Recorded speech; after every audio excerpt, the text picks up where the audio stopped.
There is certainly something to be said about how different people seem to perceive anime differently. Shonen centrism has kind of been the default for a while now, but you come to realize eventually that there is a lot more to the industry than meets the eye. I'm not gonna act like every forgotten show is a hidden masterpiece, but you don't know if you don't try now, do you? At the very least, there's a ton of interesting ideas and concepts just waiting to be polished off and given a second lease on life.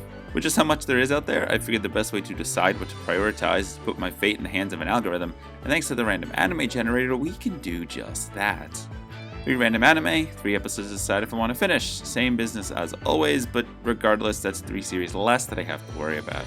It's a very brute force method, but hey, it gets decent enough results and allows y'all to share in my suffering as well. Sharing is caring.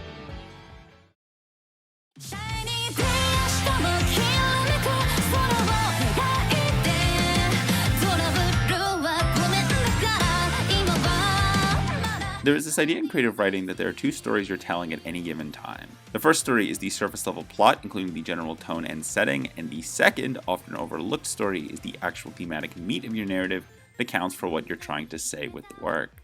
The latter is arguably more important than the former, as new twists on established genres are what allows them to thrive across decades. Stagnation and repetition, on the other hand, will almost always lead to audience burnout, so it's advisable to avoid reaching that state. Or hey, what do I know? Because isekai has been doing that for years now and shows no signs of stopping.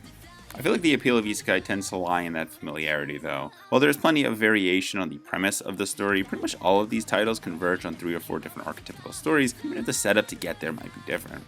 There is just enough variety to keep the junkies going, and so long as whales are funding these series, they're certainly not going to try to do anything else.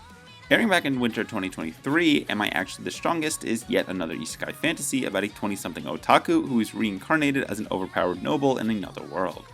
Our protagonist this time around is Haruto Zenfis, who makes a deal with a goddess and is reincarnated bearing the most overpowered magical powers that the new world offers.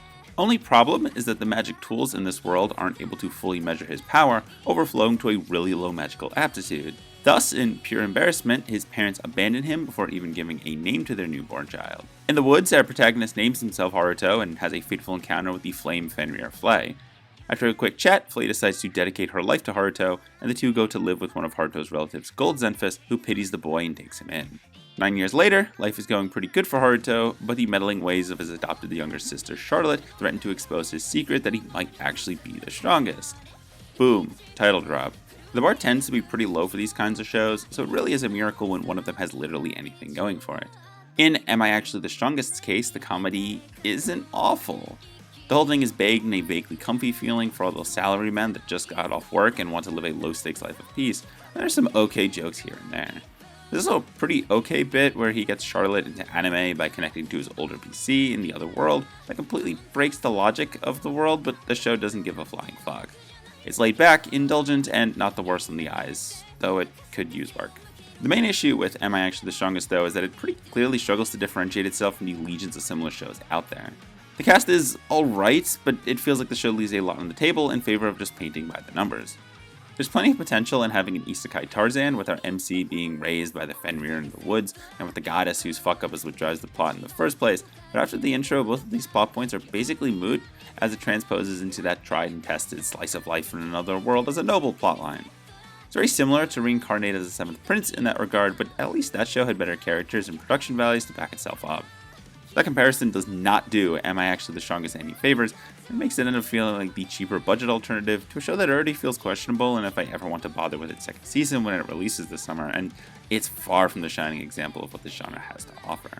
I'm tired of every isekai starting with our MC's backstory as a kid.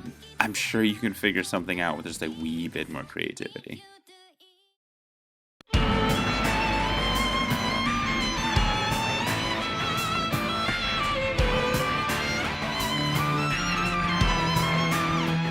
There are few, if any, anime franchises with as confusing a watch order as Fate. Over the years, the franchise has amassed quite a few adaptations and spin-offs spanning multiple mediums, making the timeline really hard to get into for any filthy casual. It doesn't help that Fate itself is kind of an acquired taste. It's always got pretty fun character designs, but the writing tends to be very exposition-driven, even when it feels like its action is often its biggest strength. This can certainly make things even more daunting when I can't even exactly confirm the quality of every single entry in the series. My general mentality on Fate is to just watch Zero, then the 3 Stay Night paths, then whatever your heart desires. It mostly makes sense from there. Released in 2019, Lord El-Melloi II's Case Files is a spin-off taking place between the events of Fate Zero and Fate Stay Night. You know, the ones with Saber in them. Our story picks up about 10 years after the 4th Holy Grail War depicted in Fate Zero follows the exploits of former participant Wayward Velvet. Velvet now worked from the Clock Tower as a teacher, having taken up the title of Lord El-Melloi II. The caveat to his lordship is that he's obligated to follow the orders of the young Rhaenys El-Melloi Arcasort until she's old enough to rule the House of El-Melloi. Don't you just love noble lineages?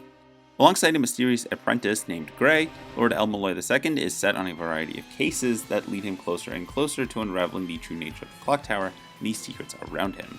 So, in other words, it's a fantasy mystery show with a few extra steps. Heaps of Fate lore aside, Lord El-Melloi II's Case File seems fine. I'm always down for a fantasy show with an even mildly different setting than what we're used to getting from the genre. The more Victorian the aesthetic, the better. While it's certainly not a prereq with Fate Strange Fake's TV adaptation releasing eventually, it is kind of fun to get a little more backstory on some of the characters and what is a Fate series without solid animation.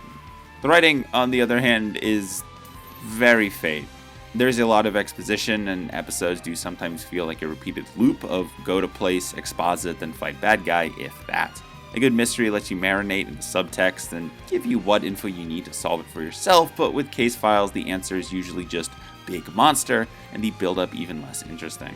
The series does make up for it slightly with some pretty fun characters, but it really is hard to overlook the dialogue unless you're really into it. To be fair, if you're this deep into Fate and not a masochist like myself, you might well be, but at the end of the day, whether or not I care to watch it will come down to how busy I'm feeling this month. If I had infinite time, maybe these videos would come out on time.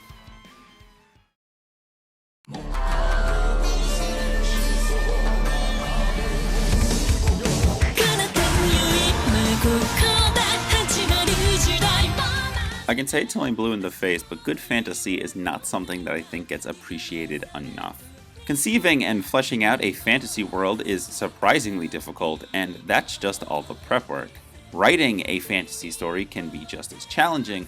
With how many bubble up to the top, it's pretty easy to feel like it isn't that difficult. Oh, how wrong you would be. The reincarnation of the strongest exorcist in another world has me kinda torn. Jury is still out on whether this or The Legend of the Legendary Heroes is the most generic title for a show that I've discussed here. Maybe I should have left off talking about how to title your series. Not really a great start here.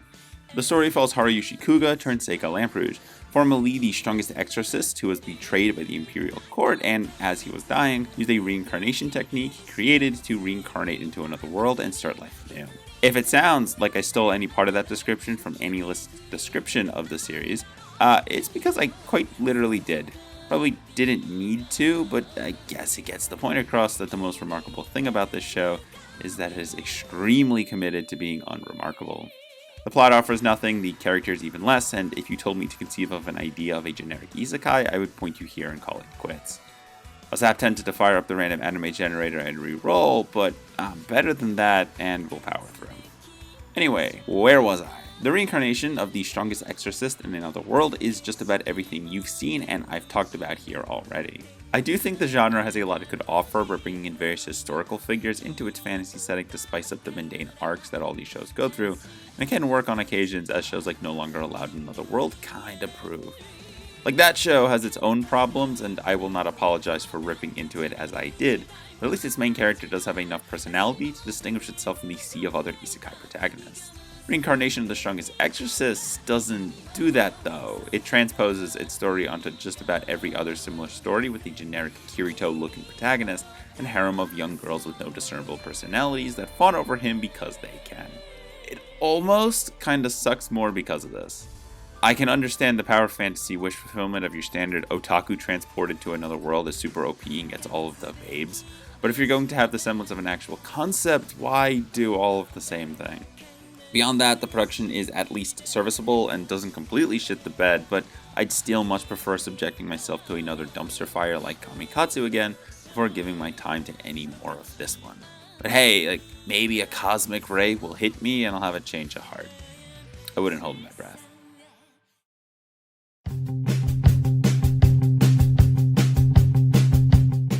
No matter how many of these I watch, I still feel like I don't fully get the appeal of shows like Am I Actually the Strongest?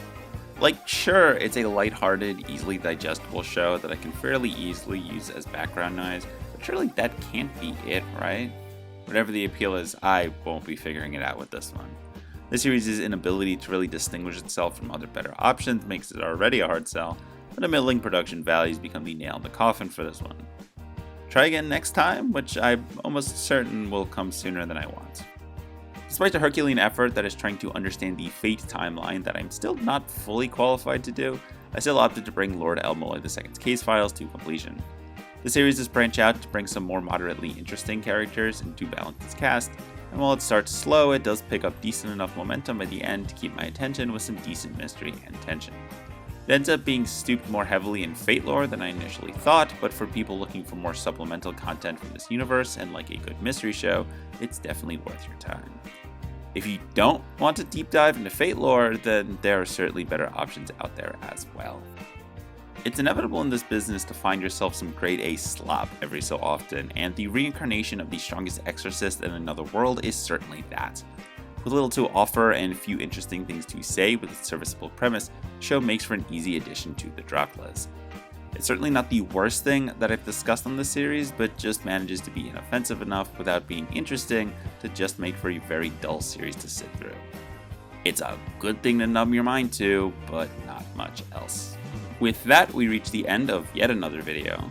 I hope you enjoyed, and if so, remember to leave a like and subscribe for more videos like this in the future. Comment down below your thoughts on the series I discussed here today, and head over to the channel page where you can catch up on previous episodes that you might have missed. If you want more content and anime opinions from me, you can follow me on the sites linked below, and until next time, remember to stay salty.